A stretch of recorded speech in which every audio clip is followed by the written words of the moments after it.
Hi guys, welcome to my YouTube channel. My name is Marlon Elias, Filipino living in New York City. And that's Jonny Skywatcher. Don't forget to support him and follow him on his YouTube account as well, okay? And right now we're on our way to AMC Theaters in Midtown Manhattan to watch Godzilla vs. Kong. Later in the video, we're gonna give you guys a spoiler review. And hopefully you guys enjoy this video. Don't forget to give it a like, a share, and subscribe. And don't forget to donate to my GoFundMe campaign down in the description below. And please, be kind in the comment section, okay?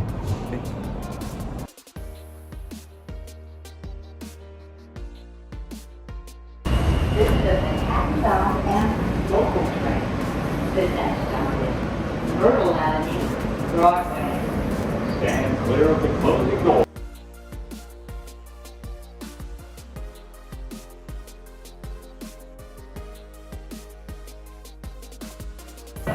Hi guys, so we have enough time before the actual movie, so we're gonna stop by Jollibee to eat some dinner. Because right now I'm really hungry and I've never been to Jollibee in a while, so let's see how's Jollibee right now.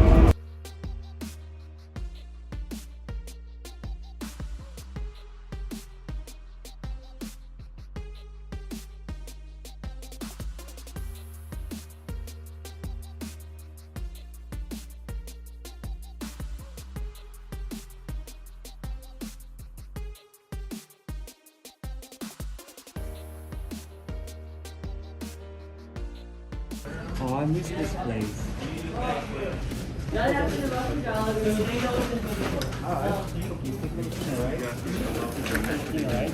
Pabili na ako ng tatlong pirasong manok na ham with adobo rice. Opo. Sabihin kong chicken sandwich. Yung manok. Sorry sir, wala po kami spicy. Yung regular. Tatlong piraso.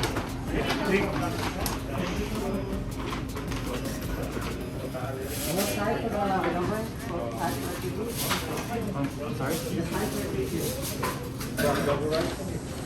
Order for Ned? Yeah, I was not number. It's for 3 people. Just your cereal food size. What size? What size? Yeah, we got that for 11 there. You can see so you order 10-piece chicken bucket with two double pineapple rice. juice. Just make the Yeah. Same time we just come down. And 2 pineapple juice. And 2 peach mangoes.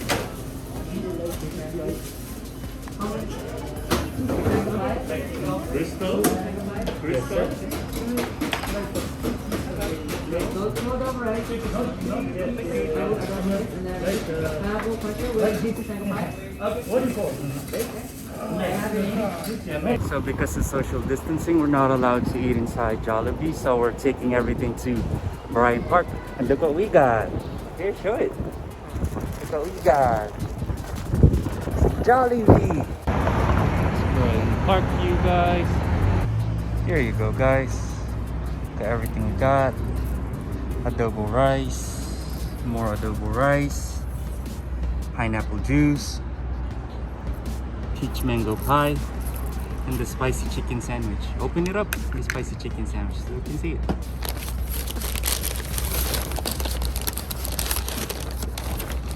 Spicy chicken sandwich. This is the spicy chicken sandwich from Jollibee.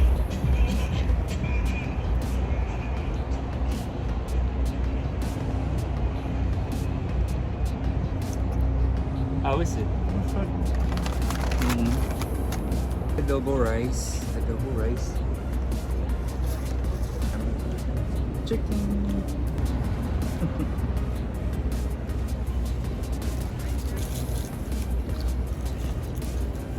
Yo, I'm starving. Oh shit, I missed this place. I miss Jollibee.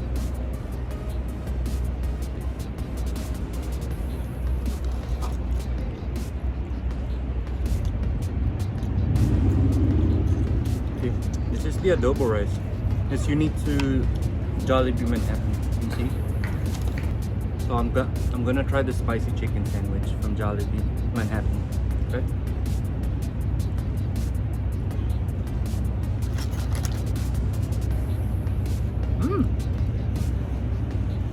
Yo, this is good. Pineapple juice, Peach mango pie.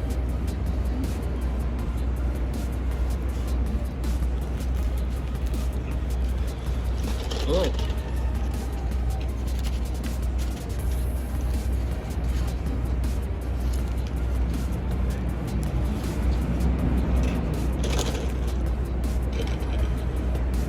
Look at that. It's 0 calories, you guys. 0 calories.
We just finished the movie, guys. It's awesome.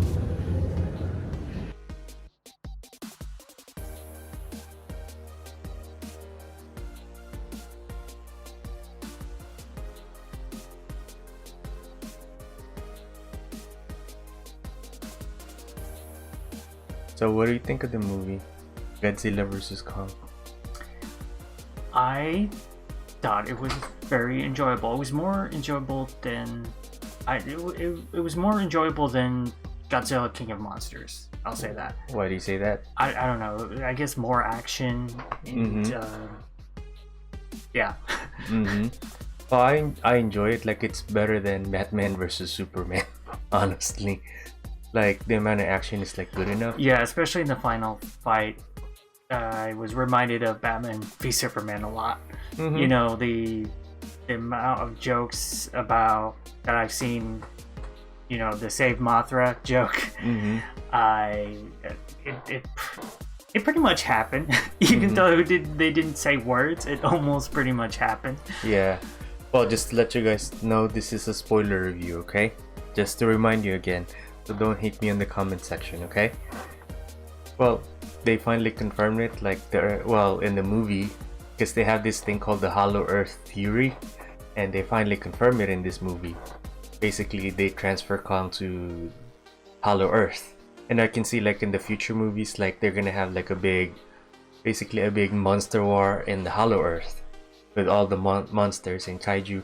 But in this movie, I didn't see Mothra, one of monster favorites. But I enjoy, like, the fight scenes and all of that. Like, it's better. It's like around 2 hours long. I was hoping they can do it like 3 hours and like just action pack.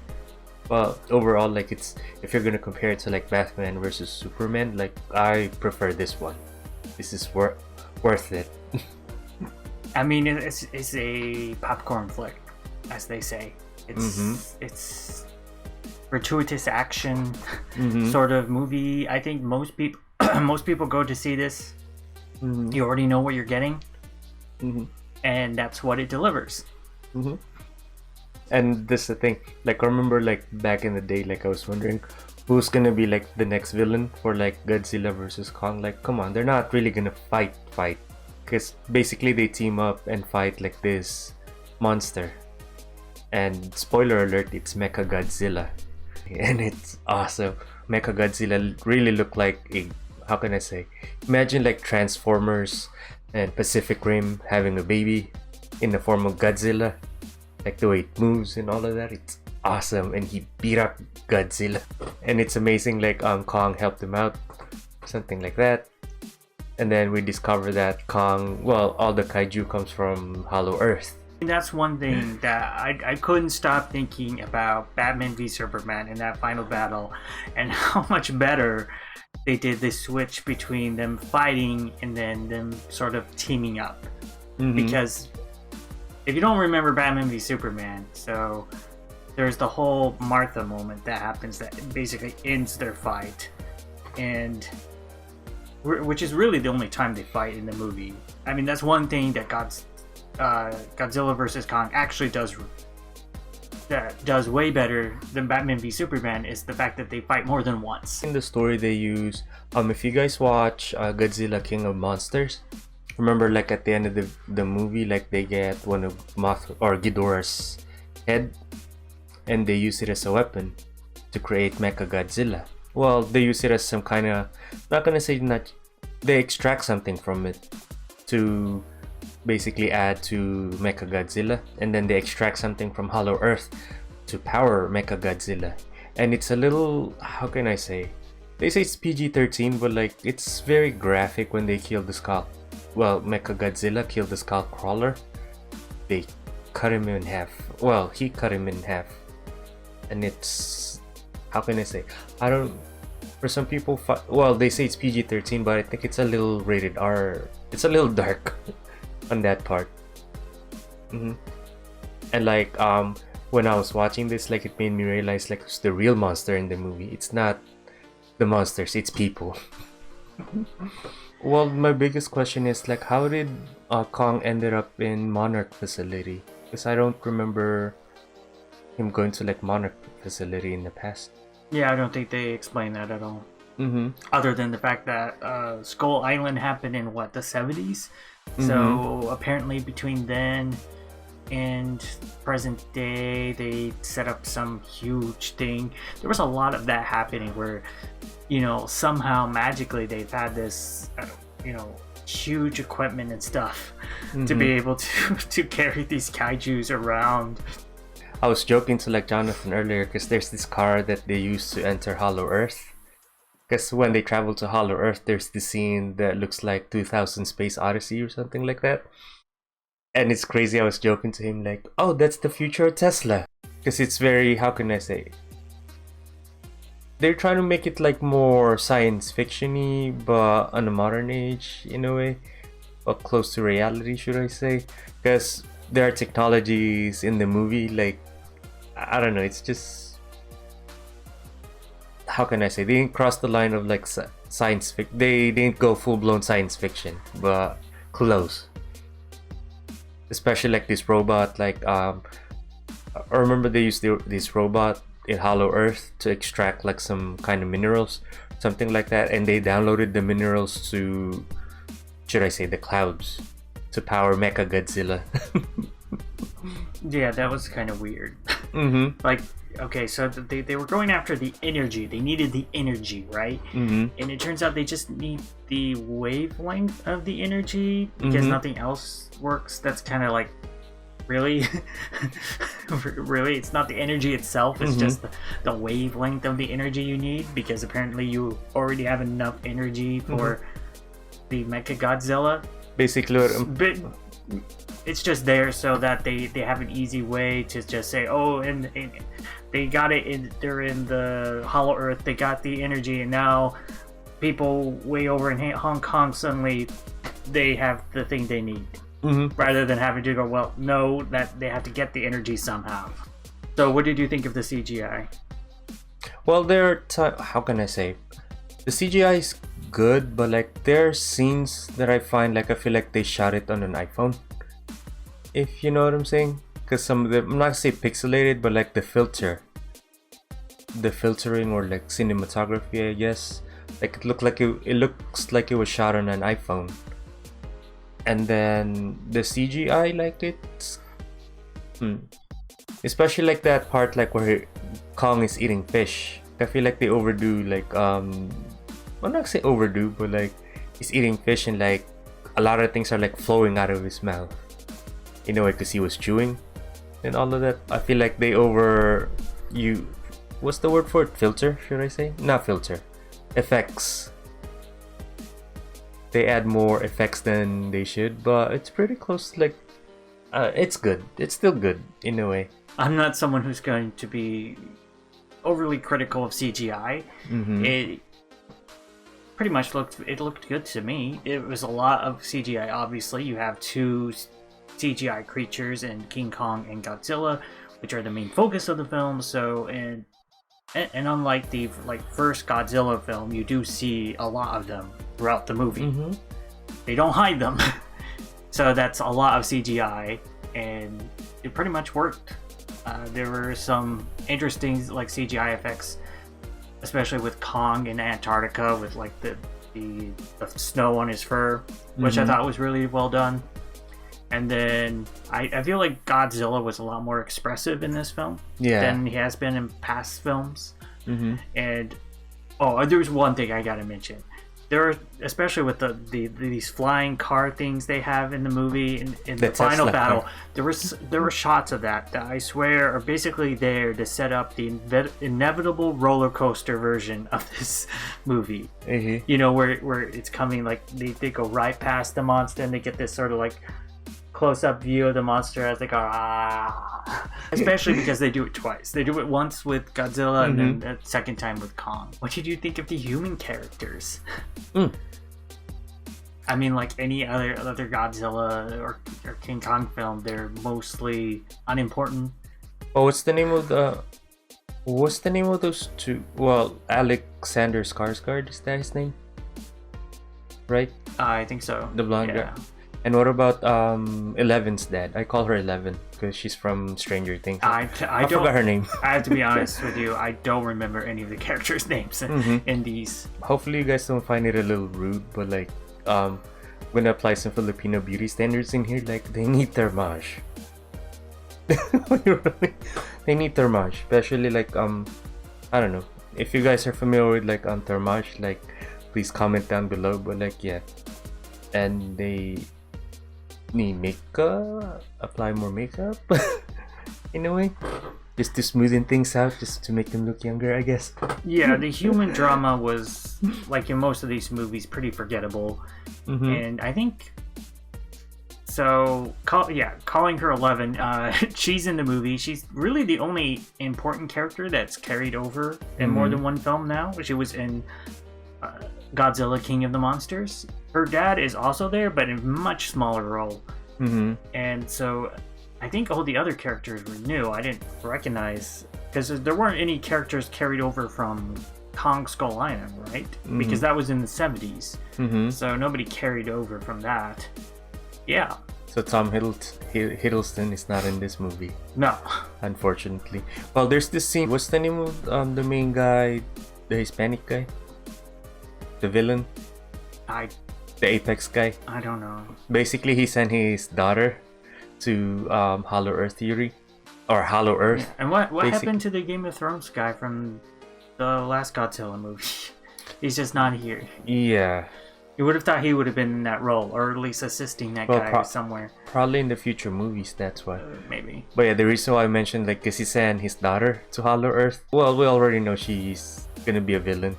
But I was complaining to Jonathan, she's too pretty to die. Because she's pretty.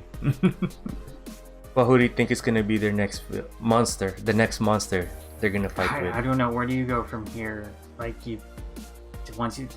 feel like, unlike the Marvel Cinematic Universe, which built up to the Avengers by introducing everyone and sort of building up to that, and then that just open up a whole universe of characters and stuff. I don't see how this has anywhere else to go. Because you did Godzilla and Kong, and now you've done Godzilla versus Kong. What else is there? Do you think they're gonna create other kaiju? I guess, I don't know. Do you think they're gonna create an original kaiju for Warner Brothers? I don't know, but you can only get so far with that, and then what? You're going. it's unlike Marvel where you have all these different superheroes and like each one can be its own franchise and you can introduce new franchises that then tie into a bigger story. Other than Kong and Godzilla, there's no really other characters you can do, even like in Godzilla movies. Not, at least I don't think so, that have a mass market appeal. You know, what are those other Mothra and Rodan? Yeah, Well, I don't those are see them like- getting their own movies. Well, they're classic, and like I was wondering, like, oh, what happened to them? But like, probably they're not. Well, they're too expensive as well because they probably need to get the licensing for Mothra and Rodan, basically, because those are like classic. Well, they have Godzilla to get the licensing more for Godzilla, Mm-hmm. and I think I read that this movie would be the last one that they still have the license for. Mm-hmm. So they might not have Godzilla in the future. Well, hopefully you guys support the movie though, and I'm endorsing this movie to you guys because it's an entertaining movie. How can I say? As you said, like it's a popcorn flick. Yeah, I mean, I would definitely say it's really the only thing in theaters right now that's worth seeing in theaters. Mm-hmm. It's a popcorn And flick. like if you, well, that is a question because this is also on HBO Max right now. Mm-hmm. If somebody had HBO Max or if they didn't have HBO Max, would you recommend they watch it in theaters or HBO Max?